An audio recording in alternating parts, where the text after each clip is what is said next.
what does your company do and who are you helping? Because at the end of the day, one of the things that we do every week when we're on the radio is we talk about how do we help people, right? And so the question is, who do you help and how do you help them? Yeah, so I think it's we have a really interesting business just because we have a marketplace essentially. So we help buyers and sellers. Okay, So tell me more about that. yeah, so from the seller side, I mean, sellers want to sell their homes for all different sorts of reasons, and so some of them have inherited the home and they obviously want to get rid of it. Some of them have taxes and they're going to lose the home and they want to get rid of it. Some of them are in foreclosure. Some of them are out of state.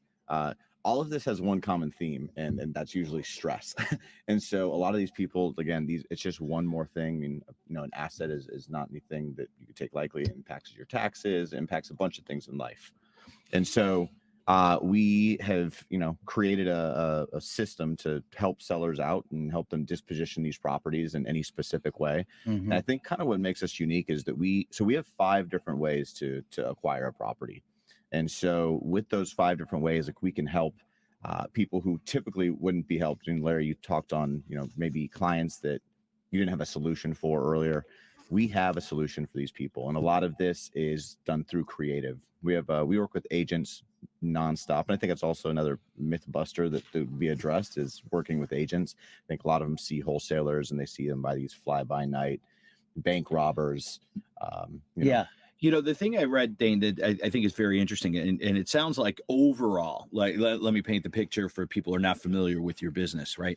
When you work with Larry, you're going to turn around and you're going to maximize the value of your property, right? You're in a situation where you've cleaned it up and you've done the maintenance and you are trying to get last top dollar. And at the end of the day, you don't care whether, if you put the house on the market today, whether you sell in March or in May or in July, you want to get top dollar.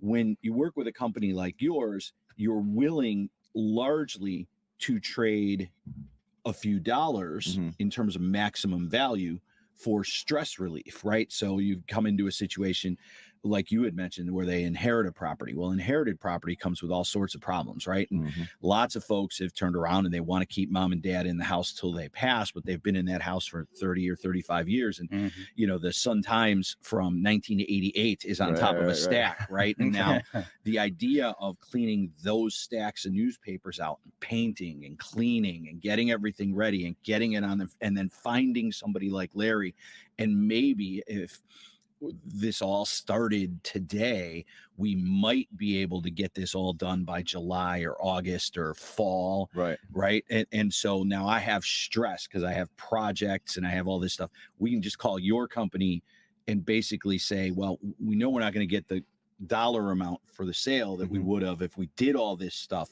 with Larry.